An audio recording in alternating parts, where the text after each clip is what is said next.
Yes, sir. Okay, I don't want a monopoly. Over in the Laconia area, there was an investment group called, I think it was FMC. FRM. FRM, excuse Yeah. me. But a lot of people lost their life savings. Yes. And it seems to me most of this stuff got swept under the carpet. What would your position be on this? Would you reopen that, or is that a sleeping dog?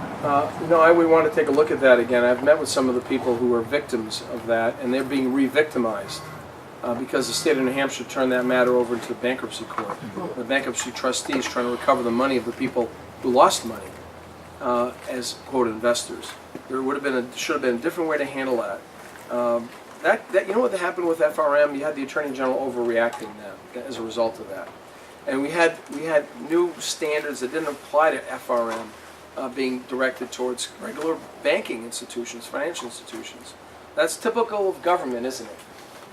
There's a failure of the system, so what is the response? We're going to penalize everybody else rather than diagnosing the problem, making sure it doesn't happen again, and putting systems in place to manage that issue. And I think we've just directed too much energy in the wrong places there. And we've overlooked the victims of this particular fraud and crime that was committed against decent New Hampshire citizens.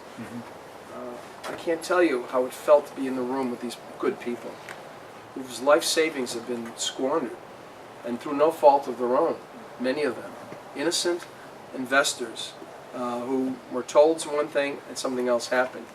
And while the overseers of this situation didn't pick it up, didn't prosecute it, whatever the reason is, we need to work on fixing that so it doesn't happen again. And then working with those victims so they're not re-victimized by the very procedures we put them through. So it's not going to be, I don't think this is over, and I think we need to look at this anew, and I will do that. Thank you.